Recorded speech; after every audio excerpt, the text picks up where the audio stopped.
नमस्कार, मैं हूँ सतीश कुमार मिश्रा और स्वागत है आप सभी का कॉम्पिटिटिव इंग्लिश ट्यूटोरियल के यूट्यूब चैनल पर। अभी-अभी एक बहुत बड़ी अपडेट मुझे पता चली है कि last date for accept allotted schools की जो अंतिम डेट थी 21 मार्च 2023 12 बजे तक, उस डेट को एक्सटेंड करके 23 मार्च तक कर दिया गया है। यानी 2 दिन ये आपको एक्सेप्ट करने का डेट बढ़ गया है। किसी भी कारण से सिक्योरिटी पॉइंट ऑफ व्यू से, चूंकि अभी कई जगह कुछ डिस्टरबेंस चल रही है और नेट वहां बाधित है, जैसे खासतौर से अभी आप देखेंगे कि पंजाब में इंटरनेट सर्विस बाधित है, थोड़ा सा जम्मू कश्मीर का भी रीजन है।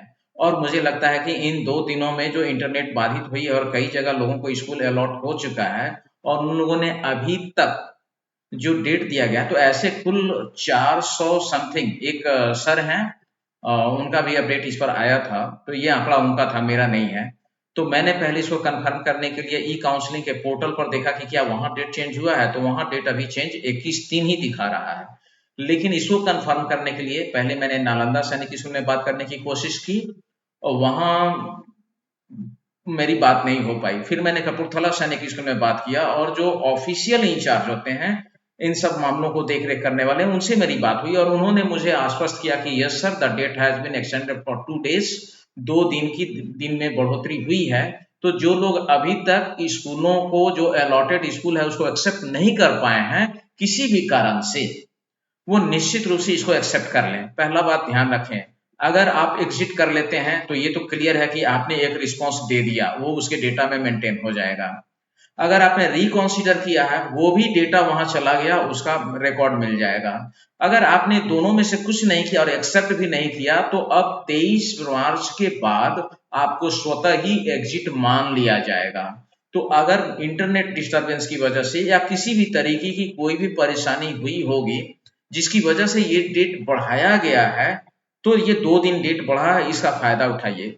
एक सवाल, छोटा सा अपडेट और है। कुछ लोगों का सवाल था कि मेरे कैटेगरी में फलाने स्टेट में इस मेरे से कम नंबर वाले बच्चे का सिलेक्शन है, मेरा नहीं है, इसका रीजन बताइए। देखिए, इसका एग्जैक्ट रीजन जानना अगर है तो आपने जिस स्कूल के लिए अप्लाई किया था या जो आपका चॉइस था, आप उस स्कूल के वेबसाइट पे उनका मेल मिल जाएगा, आप उनको मेल कीजिए। इसका एग्जैक्ट जवाब वो दे पाएंगे। मैं संभावित 2-3 कारण इसमें बताता हूं। पहला ये है कि अगर आपने दूसरे स्टेट के लिए अप्लाई किया हुआ है और आप जिस कैटेगरी से हैं, इट मे बी कि आपके स्टेट का वहां सीट या तो नहीं होगा, या अगर है और आपके मार्क्स ज्यादा हैं, तो ये भी होता है कि एससी एसटी में अगर उसके लिमिटेशन से मार्क्स ज्यादा है तो उसको जनरल कंसीडर किया जाता है। और अदर स्टेट वाले का, तो जो कम मार्क्स वाले बच्चे आपको दिख रहे हैं, वो हो सकता है आपके स्टेट के ना हो, किसी और स्टेट के हों। तो ज्यादा मार्क्स आने पर उनको अनरिजर्व में भी कैटेगरी में, सामान्य कैटेगरी में रखा जाता है और फिर उसके हिसाब से उनका रैंकिंग देखा जाएगा। तो ये भी एक कारण हो सकता है। तो एग्जैक्ट कारण अगर आपको जानना है तो आप किसी भी, जिस स्कूल में आपसे कम नंबर वाले का आपकी कैटेगरी में हुआ है और आपका नहीं हुआ है, तो आप उस स्कूल को मेल कीजिए, आपको निश्चित रूप से रिप्लाई वहां मिलेगा। 1 दिन, 2 दिन, 3 दिन, 4 दिन, जो भी मिले। और जिन लोगों ने रिकंसिडर दबाया है और जिनको अभी सीट नहीं मिला है, वो पंक्ति में हैं, निश्चित रूप से वो लोग डॉक्यूमेंट अभी से रेडी कर लीजिए। डॉक्यूमेंट से रिलेटेड ऑलरेडी पहले से वीडियो डाला हुआ है और अब तो ई काउंसलिंग के पोर्टल पर सारा डॉक्यूमेंट मिला हुआ है और स्कूल से संबंधित जो भी डॉक्यूमेंट है वो आप अपने, जहां आपका बच्चा पढ़ रहा है वहां जाइए, स्कूलों को दीजिए वो डॉक्यूमेंट, वो आपको रेडी करके दे देंगे।